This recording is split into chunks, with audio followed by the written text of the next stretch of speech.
ॐ श्रीगुरुभ्यो नमः। हरिः ॐ। गणानाम् त्वा गणपतिगुम् हवामहे कविम् कवीनामुपमश्रवस्तमम्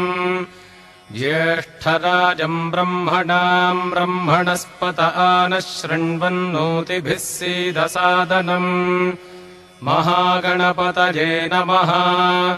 प्रणो देवी सरस्वती वाजेभिर्वाजिनीवती धीनामवित्र्यवतु वाग्देव्यै नमः। ॐ शुक्लाम्बरधरम् विष्णुम् शशिवर्णम् चतुर्भुजम् प्रसन्नवदनम् ध्यायेत् सर्वविघ्नोपशान्तये नारायणम् नमस्कृत्य नरम् चैव नरोत्तमम् देवीम् सरस्वतीम् व्यासम् ततो जयमुदीरयेत्। व्यासम् वसिष्ठनप्तारम् शक्तेः पौत्रमकल्मषम् पराशरात्मजम् वन्दे शुकतातम् तपोनिधिम् व्यासाय विष्णुरूपाय व्यासरूपाय विष्णवे नमो वै ब्रह्मनिधये वासिष्ठाय नमो नमः। अविकाराय शुद्धाय नित्याय परमात्मने सदैकरूपरूपाय विष्णवे सर्वजिष्णवे यस्य स्मरणमात्रेण जन्म संसारबन्धनात् विमुच्यते नमस्तस्मै विष्णवे प्रभविष्णवे। ॐ नमो विष्णवे प्रभविष्णवे। श्रीवैशम्पायन उवाच श्रुत्वा धर्मानशेषेण पावनानि च सर्वशः युधिष्ठिरः शान्तनवम् पुनरेवाभ्यभाषत। श्रीयुधिष्ठिर उवाच किमेकम् दैवतल्लोके किम् वाप्येकम् परागणम् स्तुवन्तः कङ्कमर्चन्तः प्राप्नुयुर्मानवाः शुभम् को धर्मः सर्वधर्माणाम् भवतः परमो मतः किम् जपन्मुच्यते जन्तुर्जन्म संसारबन्धनात्। श्रीभीष्म उवाच जगत्प्रभुम् देवदेवमनन्तम् पुरुषोत्तमम् स्तुवन्नाम सहस्रेण पुरुषः सततोत्थितः तमेव चार्चयन्नित्यम् भक्त्या पुरुषमव्ययम् ध्यायन् स्तुवन्नमस्यंश्च यजमानस्तमेव च अनादिनिधनम् विष्णुम् सर्वलोकमहेश्वरम् लोकाध्यक्षम् स्तुवन्नित्यम् सर्वदुःखातिगो भवेत् ब्रह्मण्यम् सर्वधर्मज्ञम् लोकानाम् कीर्तिवर्धनम् लोकनाथम् महद्भूतम् सर्वभूतभवोद्भवम् एष मे सर्वधर्माणाम् धर्मोऽधिकतमो मतः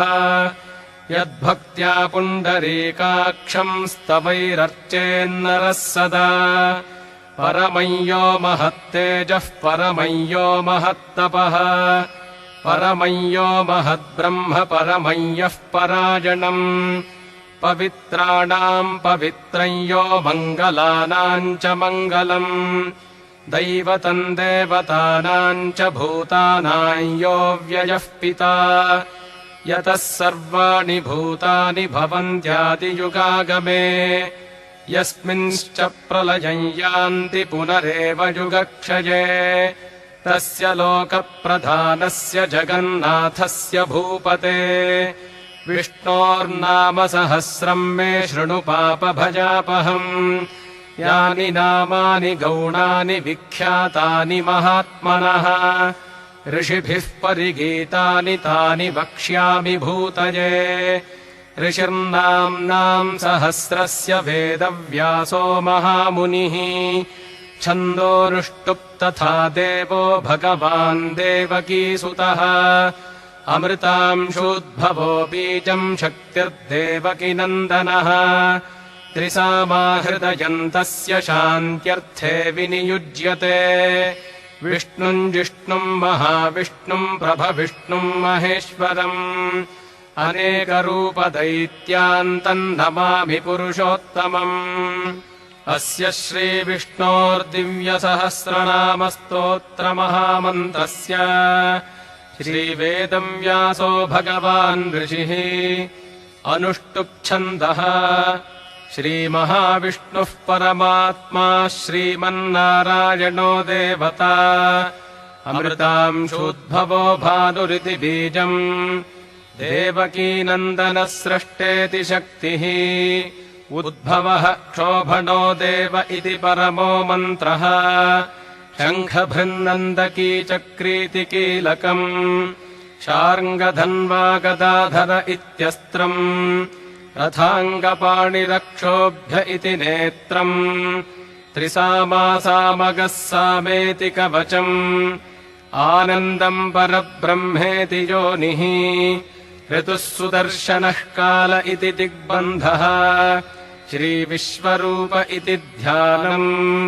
श्रीमहाविष्णुप्रीत्यर्थे सहस्रनामपारायणे विनियोगः ध्यानम् क्षीरोदन्वत्प्रदेशे शुचिमणिविलसत्सैकते मौक्तिकानाम् मालाक्लृप्तासनस्थस्फटिकमणिनिभैर्मौक्तिकैर्मण्डिताङ्गः शुभ्रैरभ्रैरदभ्रैरुपरि विरचितैर्मुक्तपीयूषवर्षैः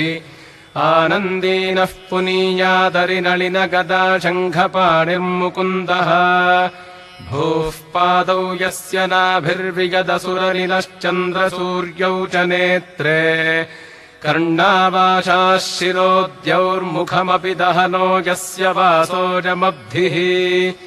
अन्तस्थम् यस्य विश्वम् सुरनरखगो भोगि गन्धर्वदैत्यैः चित्रम् रम्यते तन्त्रिभुवनवपुषम् विष्णुमीशम् नमामि ॐ नमो भगवते वासुदेवाय शान्ताकारम् भुजगशयनम् पद्मनाभम् सुरेशम्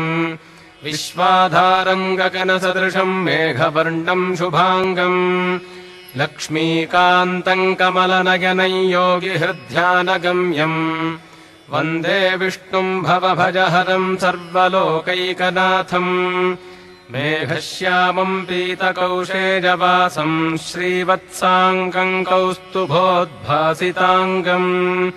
पुण्योपेतम् पुण्डरीकागताक्षम् विष्णुम् वन्दे सर्वलोकैकनाथम् नमः समस्तभूतानामादिभूताय भूभृते अनेकरूपरूपाय विष्णवे प्रभविष्णवे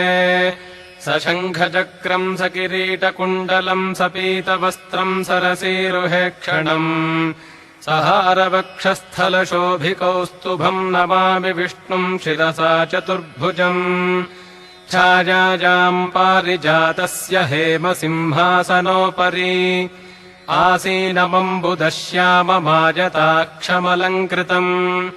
चन्द्राननम् चतुर्बाहुम् श्रीवत्साङ्कितवक्षसम् रुक्मिणी सत्यभामाभ्याम् सहितम् कृष्णमाश्रजे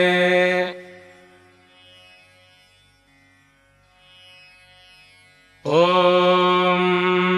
विश्वम् विष्णुर्वषट्कारो भूतभव्यभवत्प्रभुः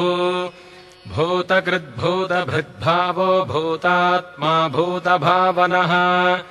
भूतात्मा परमात्मा च मुक्तानाम् परमागतिः अव्ययः पुरुषः साक्षी क्षेत्रज्ञोऽक्षर एव च योगो योगविदान्नेता प्रधानपुरुषेश्वरः नारसिंहवपुः श्रीमान् केशवः पुरुषोत्तमः सर्वः शर्वः शिवस्थाणुर्भूतादिर्निधिरव्ययः सम्भवो भावनो भर्ता प्रभवः प्रभुरीश्वरः स्वयम्भूः शम्भुरादित्यः पुष्कराक्षो महास्वनः अनादिनिधनो धाता विधाता धातुरुत्तमः अप्रमेयो हृषीकेशः पद्मनाभोमरप्रभुः विश्वकर्मा मनुस्त्वष्टा स्थविष्ठस्थविरो ध्रुवः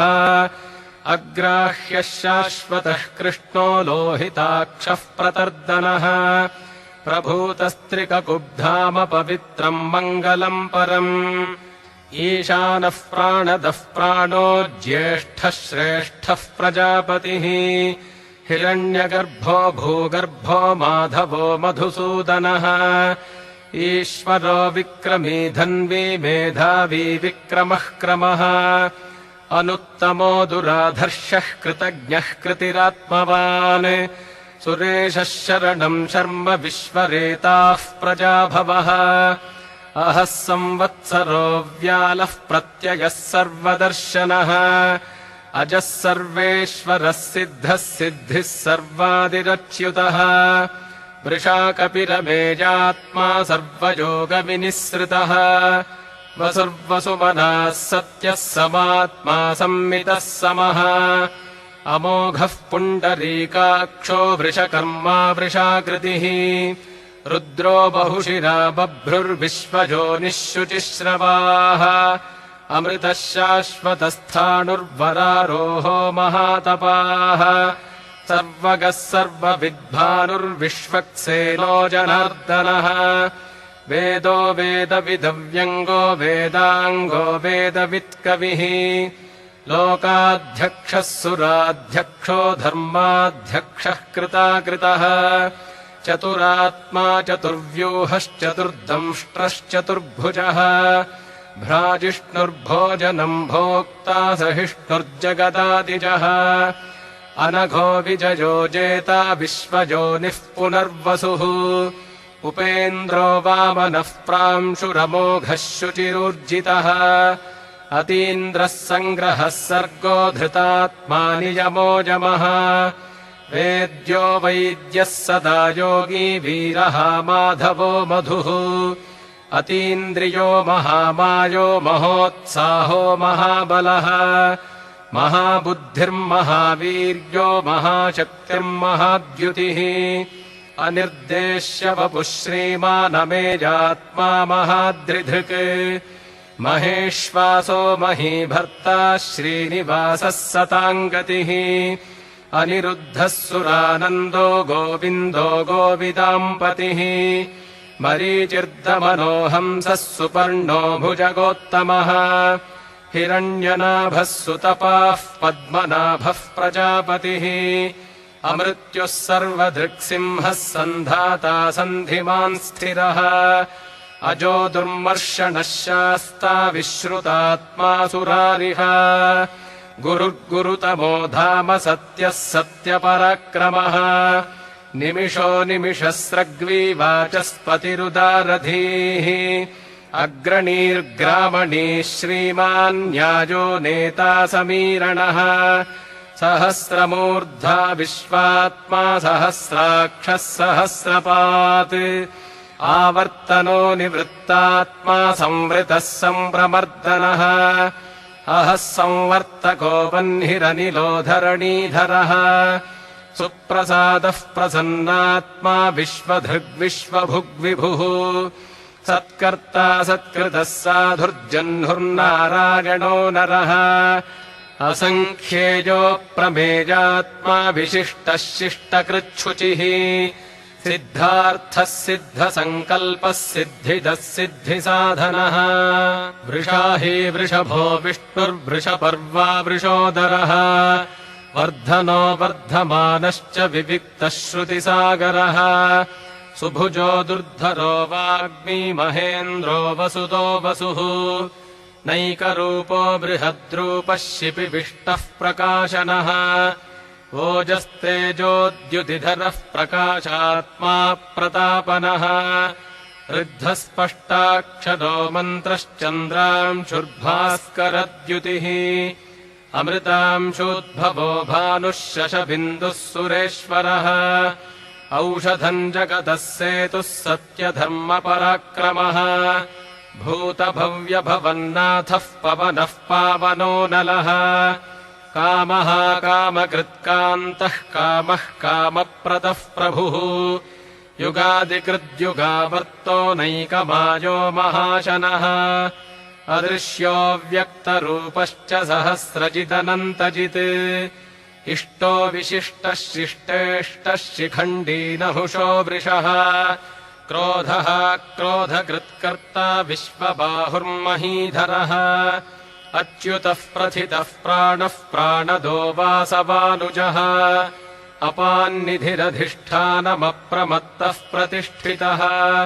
स्कन्दस्कन्दधरो दुर्यो वरदो वायुवाहनः वासुदेवो बृहद्भानुरादिदेवः पुरन्दरः अशोकस्तारणस्तारः शूरः शौरिर्जनेश्वरः अनुकूलः शतावर्तः पद्मी पद्मनिभेक्षणः पद्मनाभोरविन्दाक्षः पद्मगर्भः शरीरभृत् महर्धिर्वृद्धो वृद्धात्मा महाक्षो गरुडध्वजः अतुलः शरभो भीमः समयज्ञो हविर्हरिः सर्वलक्षणलक्षण्यो लक्ष्मीवान् समितिञ्जयः विक्षरो रोहितो मार्गो हेतुर्दामोदरः सहः महीधरो महाभागो वेगवानमिताशनः उद्भवः क्षोभणो देवः श्रीगर्भः परमेश्वरः करणम् कारणम् कर्ता विकर्ता गहनो गुहः व्यवसायो व्यवस्थानः संस्थानस्थानतो ध्रुवः परर्धिः परमस्पष्टस्तुष्टः पुष्टः शुभेक्षणः रामो विरामो विरजो मार्गो नेयो नयो नयः वीरः शक्तिमताम् श्रेष्ठो धर्मो धर्मविदुत्तमः वैकुण्ठः पुरुषः प्राणः प्राणदः प्रणवः पृथुः हिरण्यगर्भः शत्रुघ्नो व्याप्तो वायुरधोक्षजः ऋतुः सुदर्शनः कालः परमेष्ठी परिग्रहः उग्रः संवत्सरो दक्षो विश्रामो विश्वदक्षिणः विस्तारस्थावरस्थाणुः प्रमाणम् बीजमव्ययम् अर्थोऽनर्थो महाकोशो महाभोगो महाधनः अनिर्विण्णस्थविष्ठो भूर्धर्मयूपो महामखः नक्षत्रनेमिर्नक्षत्री क्षमः क्षामः समीहनः यज्ञ इज्यो महेज्यश्च क्रतुः सत्रम् सताम् गतिः सर्वदर्शी विमुक्तात्मा सर्वज्ञो ज्ञानमुत्तमम् सुव्रतः सुमुखः सूक्ष्मः सुघोषः सुखदः सुहृत् मनोहरो जितक्रोधो वीरबाहुर्विदारणः स्वापनस्ववशो व्यापी नैकात्मा नैककर्मकृत् वत्सरो वत्सलो वत्सी रत्नगर्भो धनेश्वरः धर्मगुब्धर्मकृद्धर्मी सदसत्क्षरमक्षरम् अविज्ञाता सहस्रांशुर्विधाता कृतलक्षणः गभस्तिनेमिः सत्त्वस्थः सिंहो भूतमहेश्वरः आदिदेवो महादेवो देवेशो देवभृद्गुरुः उत्तरो गोपतिर्गोप्ता ज्ञानगम्यः पुरातनः शरीरभूतभृद्भोक्ता कपीन्द्रो भूरि दक्षिणः सोमपोमृतपः सोमः पुरुजित्पुरुसत्तमः विनयो जयः सत्यसन्धो दाशार्हः सात्वताम्बतिः जीवो विनगिता साक्षी मुकुन्दोमितविक्रमः अम्भोनिधिरनन्तात्मा महोदधिशयोऽन्तकः अजो महार्हः स्वाभाव्यो जितामित्रः प्रमोदनः आनन्दो नन्दनो नन्दः सत्यधर्मात्रिविक्रमः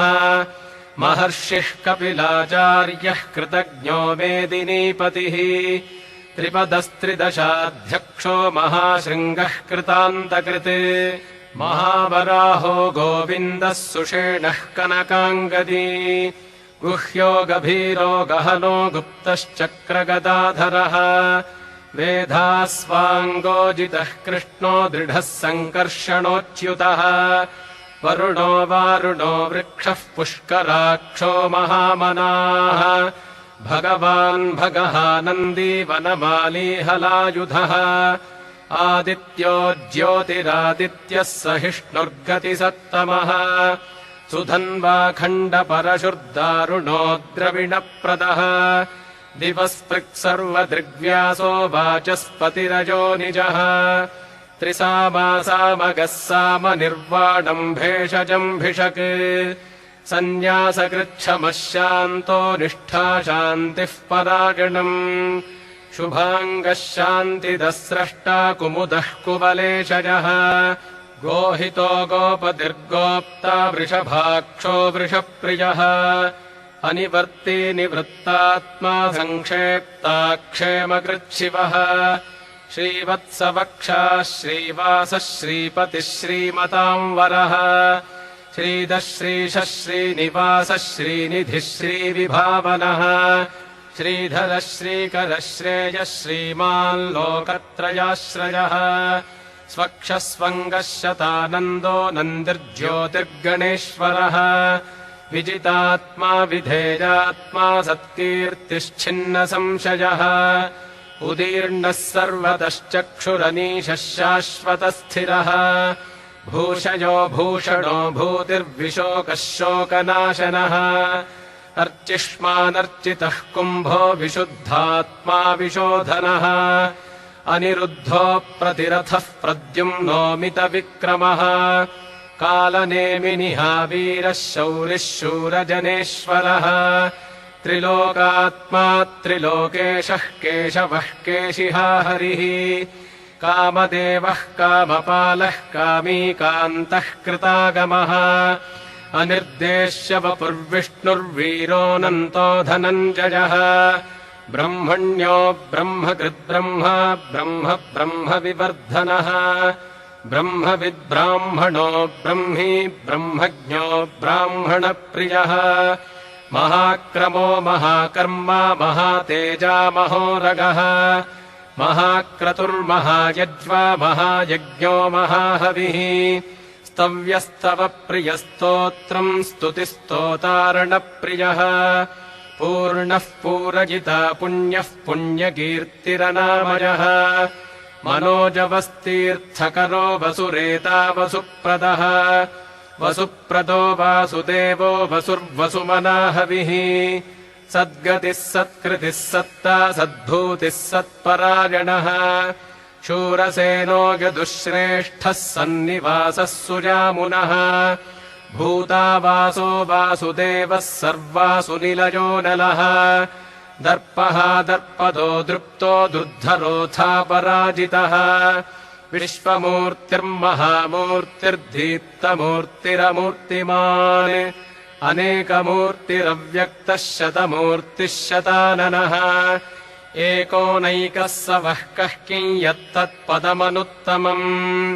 लोकबन्धुर्लोकनाथो माधवो भक्तवत्सलः सुवर्णवर्णो हेमाङ्गो वराङ्गश्चन्दनाङ्गदी वीरः विषमः शून्यो घृताशीरचलश्चलः अमानी मानदो मान्यो लोकस्वामी त्रिलोकधृत्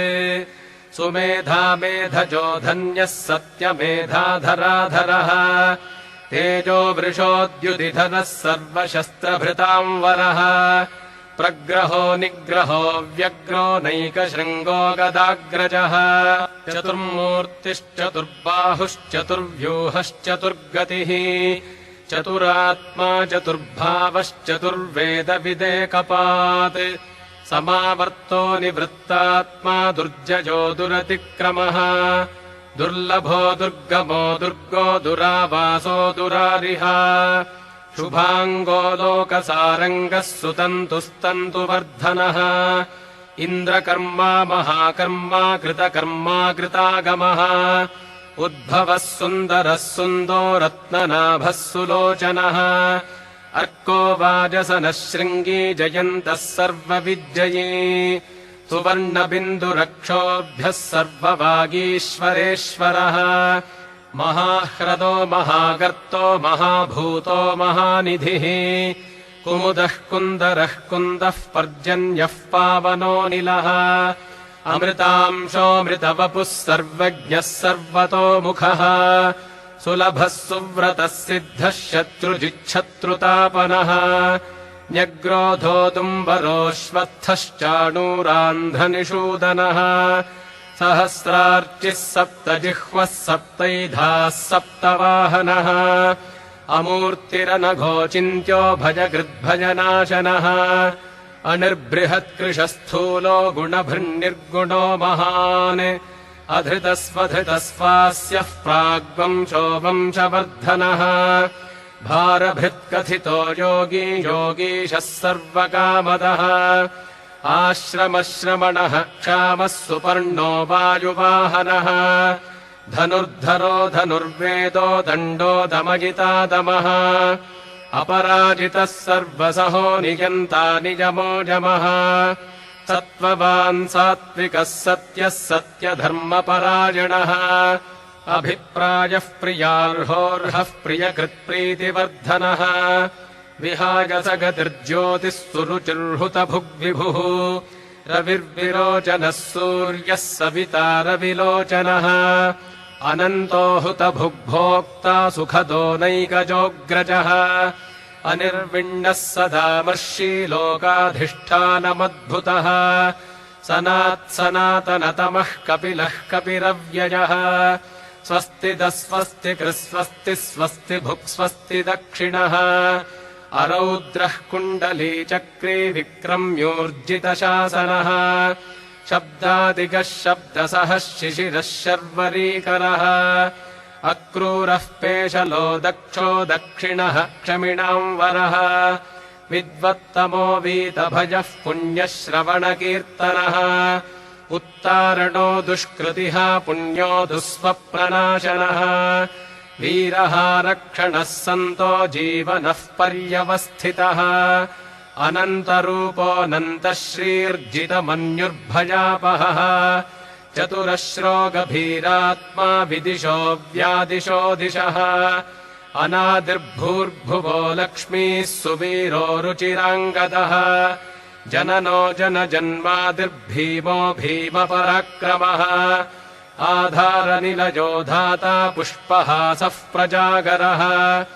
ऊर्ध्वगः सत्पथाचारः प्राणदः प्रणवः पणः प्रमाणम् प्राणनिलयः प्राणभृत्प्राणजीवनः तत्त्वम् तत्त्वविदेकात्मा जन्म मृत्युचरातिगः भूर्भुवः स्वस्तरुस्तारः सविता प्रपितामहः यज्ञो यज्ञपतिर्यज्वा यज्ञाङ्गो यज्ञवाहनः यज्ञभृद्यज्ञकृद्यज्ञी यज्ञभुग्यज्ञसाधनः यज्ञान्तकृद्यज्ञगुह्यमन्नमन्नाद एव च आत्मयोनिः स्वयम् जातो वैखानः सामगायनः देवकीनन्दनः स्रष्टा क्षितीशः पापनाशनः शङ्खभृन्नन्दकी चक्री शार्ङ्गधन्वा गदाधरः रथाङ्गपाणिरक्षोभ्यः सर्वप्रहरणायुधः सर्वप्रहरणायुध ॐ नम इति वनमाली गदीशार्ङ्गी शङ्खी चक्री च नन्दकी श्रीमान्नारायणो विष्णुर्वासुदेवोऽभिरक्षतु वनमाली गदीशार्ङ्गी शङ्खी चक्री च नन्दकी श्रीमान्नारायणो विष्णुर्वासुदेवोऽभिरक्षतु वनमाली गदीशार्ङ्गी शङ्खी चक्री च नन्दकी श्रीमान्नारायणो विष्णुर्वासुदेवोऽभिरक्षतु ॐ इतीदम् कीर्तनीयस्य केशवस्य महात्मनः नाम्नाम् सहस्रम् दिव्यानामशेषेण प्रकीर्तितम् य इदम् शृणुयान्नित्यम् यश्चापि परिकीर्तयेत् नाशुभम् प्राप्नुयात् किञ्चित् सोमुत्रेह च मानवः वेदान्तगो ब्राह्मणः स्यात् क्षत्रियो विजयी भवेत् वैश्यो धनसमृद्धः स्यात् शूद्रः सुखमवाप्नुयात् धर्मार्थी प्राप्नुयाद्धर्ममर्थार्थी चार्थमाप्नुयात् कामानवाप्नुयात् कामी प्रजार्थी चाप्नुयात् प्रजाम् भक्तिमान्यः सदोत्थाय शुचिस्तद्गतमानसः सहस्रम् वासुदेवस्य नाम्नामेतत्प्रकीर्तयेत् यशः प्राप्नोति विपुलम् याति प्राधान्यमेव च अचलाम् श्रियमाप्नोति श्रेयः प्राप्नोत्यनुत्तमम् न भयम् क्वचिदाप्नोति वीर्यम् तेजश्च विन्दति भवत्यरोगोद्युतिमान् बलरूपगुणान्वितः रोगार्तो मुच्यते रोगाद्बद्धो मुच्येत बन्धनात् भयान्मुच्येत भीतस्तु मुच्येतापन्न आपदः दुर्गाण्यतितरत्याशु पुरुषः पुरुषोत्तमम्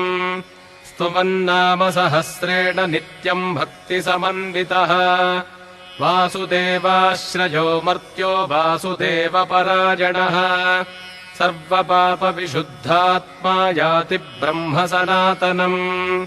न वासुदेवभक्तानामशुभम् विद्यते क्वचित् जन्म मृत्युजरा व्याधिभयम् नैवोपजायते इमम् स्तवमधीयानः श्रद्धा भक्तिसमन्वितः युज्येतात्मसुखक्षान्तिः श्रीधृतिस्मृतिकीर्तिभिः न क्रोधो न च मात्सर्यम् न लोभो नाशुभामतिः भवन्ति कृतपुण्यानाम् भक्तानाम् पुरुषोत्तमे यौः स चन्द्रार्कनक्षत्राखन्दिशो भूर्महोदधिः वासुदेवस्य वीर्येण विधृतानि महात्मनः ससुरासुरगन्धर्वम् स यक्षोरगराक्षसम् जगद्वशे वर्ततेदम् कृष्णस्य सचराचरम् इन्द्रियाणि मनो बुद्धिः सत्त्वम् तेजो बलम् धृतिः वासुदेवात्मकान्याहुः क्षेत्रम् क्षेत्रज्ञ एव च सर्वागमानामाचारः प्रथमम् परिकल्पते आचारप्रभवो धर्मो धर्मस्य प्रभुरच्युतः ऋषयः पितरो देवा महाभूतानि धातवः जङ्गमाजङ्गमम् चेदम् जगन्नारायणोद्भवम्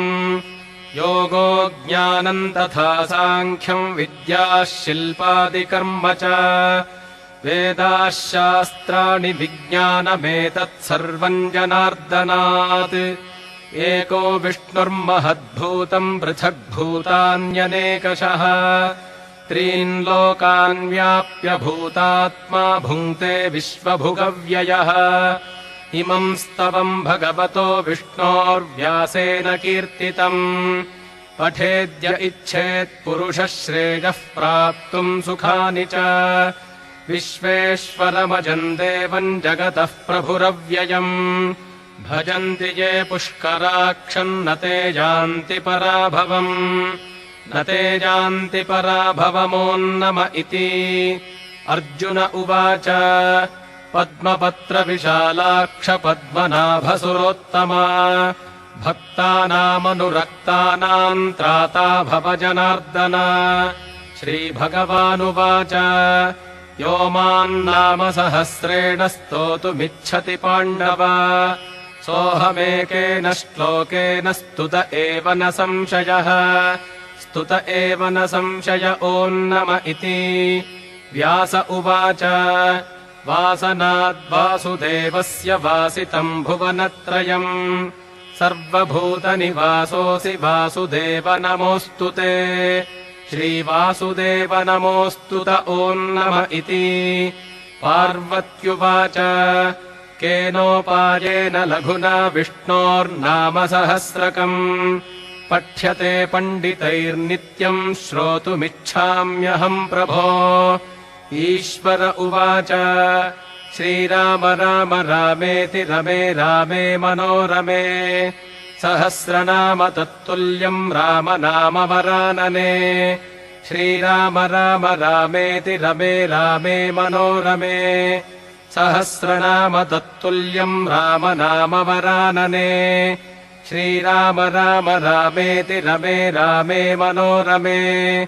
सहस्रनाम तत्तुल्यम् राम नाम वरानने श्रीराम नाम वरानन ओन्नम इति ब्रह्मोवाच नमोऽस्त्वनन्ताय सहस्रमूर्तये सहस्रपादाक्षिशिरोरुबाहवे सहस्रनाम्ने पुरुषाय शाश्वते सहस्रकोटियुगधारिणे नमः सहस्रकोटियुगधारिणे नम ॐ नम इति। सञ्जय उवाच यत्र योगेश्वरः कृष्णो यत्र पार्थो धनुर्धरः तत्र श्रीर्विजयो भूतिर्ध्रुवा नीतिर्मतिर्मम। श्रीभगवानुवाच अनन्याश्चिन्तयन्तो मां ये जनाः पर्युपासते तेषाम् नित्याभियुक्तानां योगक्षेमं वहाम्यहम्। परित्राणाय साधूनां विनाशाय च दुष्कृताम् धर्मसंस्थापनार्थाय सम्भवामि युगे युगे। आर्ता विषण्णाः शिथिलाश्च भीता घोरेषु च व्याधिषु वर्तमानाः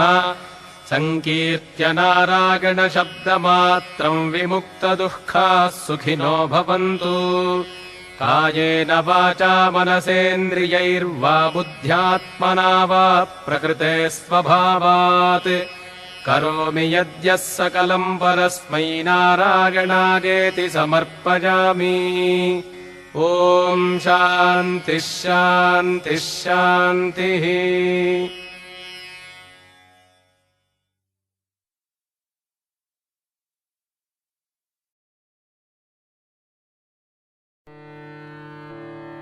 ॐ श्रीगुरुभ्यो नमः। श्रीगणेशाय नमः। श्रीसरस्वत्यै नमः। ॐ सूदितस्वातिरिक्तारिसूरिनन्दात्मभावितम् सूर्यनारायणाकारम् नौमि चित्सूर्यवैभवम्। अस्य श्री आदित्यहृदयस्तोत्रमहामन्त्रस्य अगस्त्यो भगवान् ऋषिः अनुष्टुप् आदित्यमण्डलान्तर्वर्ती परमात्मा देवता सकलविघ्ननिवारणपूर्वक सर्वाभीष्टसिद्ध्यर्थे जपे विनियोगः। ॐ ततो युद्धपरिश्रान्तम् समरे चिन्तया स्थितम् रावणम् चाग्रतो दृष्ट्वा युद्धाय समुपस्थितम् दैवतैश्च समागम्य द्रष्टुमभ्यागतोरणम् उपागम्याब्रवीद्रामम् अगस्त्यो भगवान् ऋषिः राम राम महाबाहो शृणु गुह्यम् सनातनम् येन सर्वा नरेन् वत्स समरे विजयिष्यसि आदित्यहृदयम् पुण्यम् सर्वशत्रुविनाशनम् जयावहम् जपेन्नित्यम् अक्षय्यम् परमम् शिवम् सर्वमङ्गलमाङ्गल्यम् सर्वपापप्रणाशनम् चिन्ताशोकप्रशमनम् आयुर्वर्धनमुत्तमम् रश्मिमन्तम् समुद्यन्तम् देवासुरनमस्कृतम् पूजयस्व विवस्वन्तम् भास्करम् भुवनेश्वरम् सर्वदेवात्मको ह्येष तेजस्वी रश्मिभावनः एष देवासुरगणान् लोकान् पाति गभस्तिभिः एष ब्रह्मा च विष्णुश्च शिवस्कन्दः प्रजापतिः महेन्द्रो धनदः कालो यमः सोमो ह्यपाम्पतिः पितरो वसवः साध्या ह्यश्विनौ मरुतो मनुः वायुर्वह्निः प्रजा प्राणऋतुकर्ता प्रभाकरः आदित्यः सविता सूर्यः खगः पूषा गभस्तिमान् सुवर्णसदृशो भानुस्वर्णरेता दिवाकरः हरिदश्वः सहस्रार्चिः सप्तसप्तिर्मरीचिमान् तिमिरोन्मथनः शम्भुस्त्वष्टा अंशुमान् हिरण्यगर्भः शिशिरस्तपनो भास्करो रविः अग्निगर्भोदितेः पुत्रः शङ्खः शिशिरनाशनः व्योमनाथस्तमो भेदेर्यजुस्सामपारगः घनवृष्टिरपां मित्रम् विन्ध्यवीथे प्लवङ्गमः आतपे मण्डले मृत्युः पिङ्गलः सर्वतापनः कविर्विश्वो महातेजा रक्तः सर्वभवोद्भवः नक्षत्रग्रहताराणामधिपो विश्वभावनः तेजसामपि तेजस्वी द्वादशात्मन्नमोऽस्तु ते नमः पूर्वाय गिरये पश्चिमायाद्रये नमः ज्योतिर्गणानाम् पतये दिनाधिपतये नमः जयाय जयभद्राय हर्यश्वाय नमो नमः नमो नमः सहस्रांशो आदित्याय नमो नमः नम उग्राय वीराय सारङ्गाय नमो नमः नमः पद्मप्रबोधाय मार्ताण्डाय नमो नमः ब्रह्मेशानाच्युतेशाय सूर्यायादित्यवर्चसे भास्वते सर्वभक्षाय रौद्राय वपुषे नमः तमोघ्नाय हिमघ्नाय शत्रुघ्नायामितात्मने कृतघ्नघ्नाय देवाय ज्योतिषाम् पतये नमः तप्तचामीकराभाय वह्नये विश्वकर्मणे नमस्तमोभिनिघ्नाय रवये लोकसाक्षिणे नाशयत्येष वैभूतम् तदेव सृजति प्रभुः आयत्येष तपत्येष वर्षत्येष गभस्तिभिः एष सुप्तेषु जागर्ति भूतेषु परिनिष्ठितः एष एवाग्निहोत्रम् च फलम् चैवाग्निहोत्रिणाम् वेदाश्च क्रतवश्चैव क्रतूनाम् फलमेव च यानि कृत्यानि लोकेषु सर्व एष रविप्रभुः एनमापत्सु कृच्छ्रेषु कान्तारेषु भयेषु च कीर्तयन् पुरुषः कश्चिन्नावसीदति राघव पूजयस्वैनमेकाग्रो देवदेवम् जगत्पतिम् एतत्त्रिगुणितम् जप्त्वा युद्धेषु विजयिष्यसि अस्मिन् क्षणे महाबाहो रावणम् त्वम् वधिष्यसि एवमुक्त्वा तदागस्त्यो जगाम च यथागतम् एतच्छ्रुत्वा महातेजा नष्टशोको भवत्तदा धारयामास सुप्रीतो राघवः प्रयतात्मवान् आदित्यम् प्रेक्ष्य जप्त्वा तु परम् हर्षमवाप्तवान् त्रिराचम्य शुचिर्भूत्वा धनुरादाय वीर्यवान् रावणम् प्रेक्ष्य हृष्टात्मा युद्धाय समुपागतम् सर्वयत्नेन महता वधे तस्य धृतोऽभवत् अथ रविरवदन्निरीक्ष्य रामम् मुदितमनः परमम् प्रहृष्यमाणः निशिचरपति संक्षयम् विदित्वा सुरगणमध्यगतो वचस्त्वरेति इति श्रीमद् रामायणे युद्धकाण्डे आदित्यहृदयम्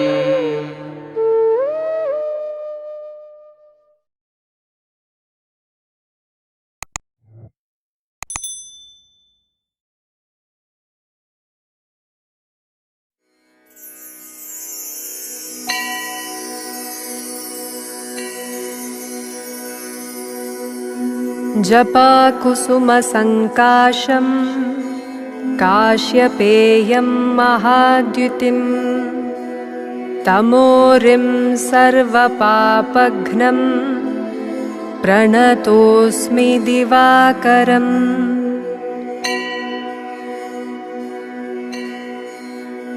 दधिशङ्खतुषाराभम् क्षीरोदार्णवसम्भवम् नमामि शशिनं सोमं शम्भोर्मुकुटभूषणम्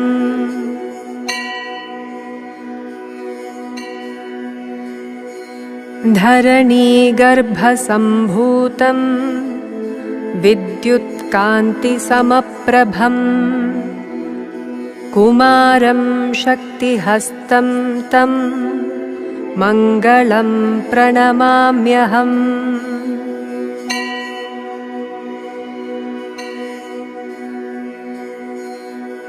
प्रियङ्गुकलिकाश्यामं रूपेणाप्रतिमं बुधम् सौम्यं सौम्यगुणोपेतं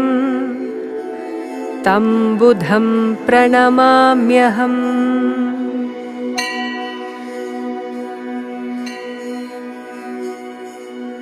देवानां च ऋषीणां च गुरुं काञ्चनसन्निभम् बुद्धिभूतं त्रिलोकेशं तं नमामि बृहस्पतिम्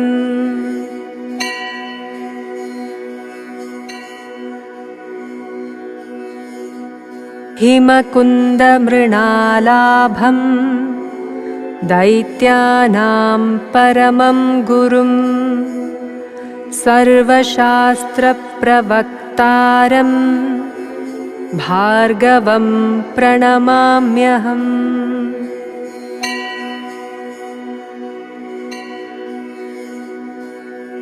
नीलाञ्जनसमाभासम् रविपुत्रं यमाग्रजम् छायामार्ताण्डसम्भूतं तं नमामि शनैश्चरम्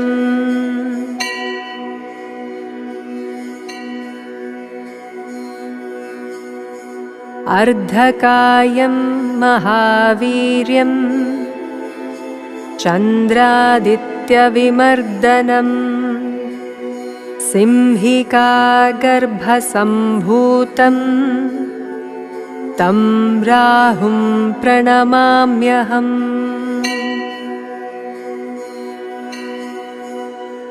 पलाशपुष्पसङ्काशं तारकाग्रहमस्तकम्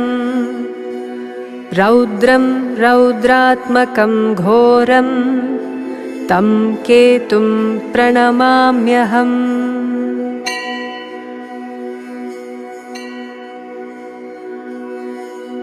इति व्यासमुखोद्गीतं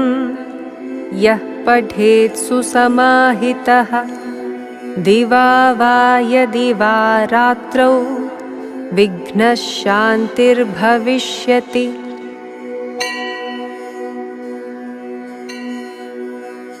नरनारी नृपाणां च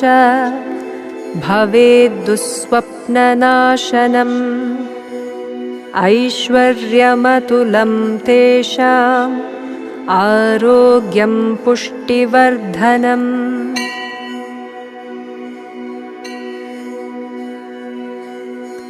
ग्रहनक्षत्रजाः पीडाः तस्कराग्निसमुद्भवाः ताः सर्वाः प्रशमं यान्ति व्यासो ब्रूते न संशयः। इति श्रीव्यासविरचितं नवग्रहस्तोत्रं सम्पूर्णम्।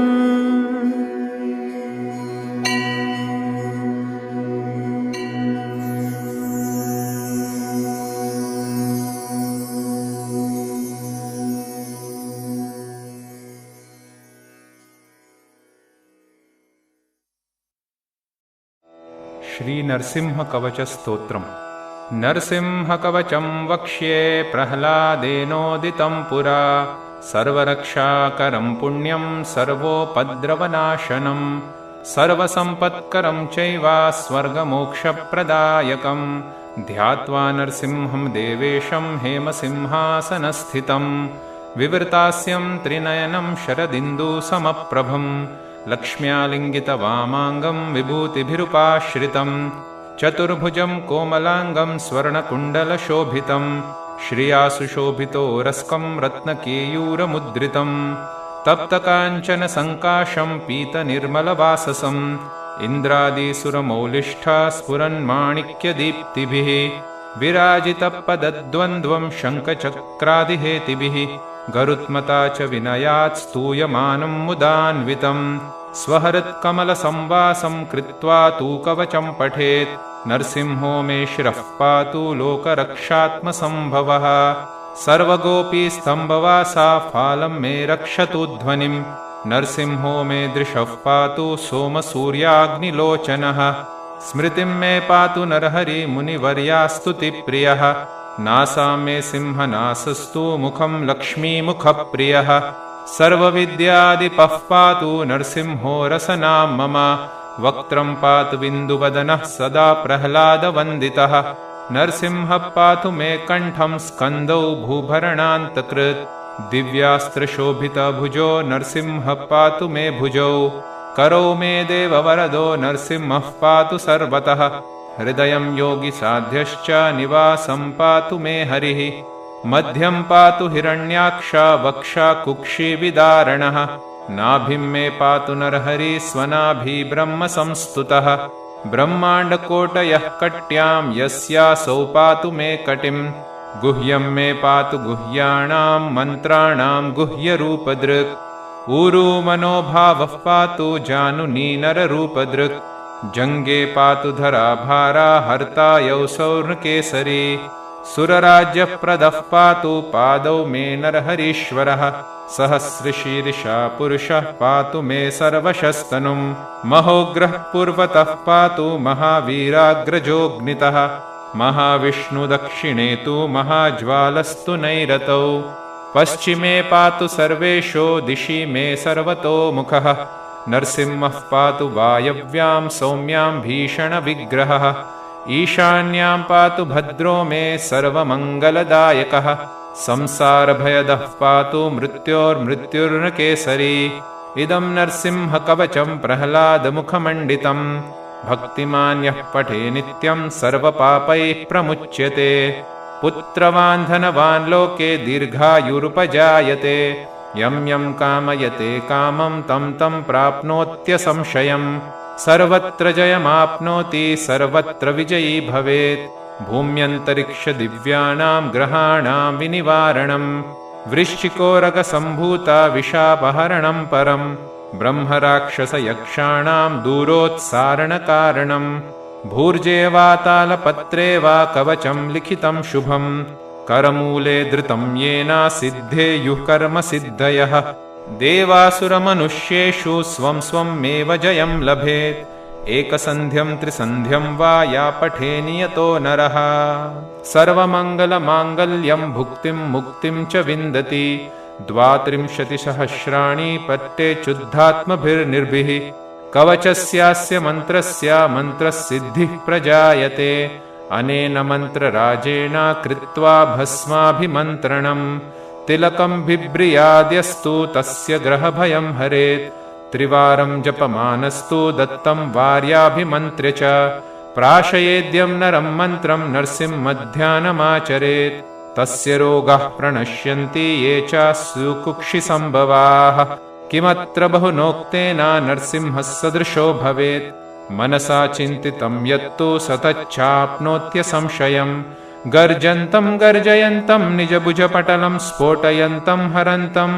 दीपयन्तं तापयन्तं दिवि भुवि दिजितं क्षेपयन्तं क्षिपन्तं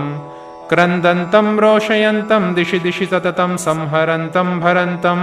वीक्षन्तं घूर्णयन्तं करनिकरशतै दिव्यसिंहं नमामि। इति श्रीब्रह्माण्डपुराणे प्रह्लादोक्तं श्रीनरसिंहकवचं सम्पूर्णम्। हरे कृष्णा कृष्ण कृष्ण हरे हरे, हरे राम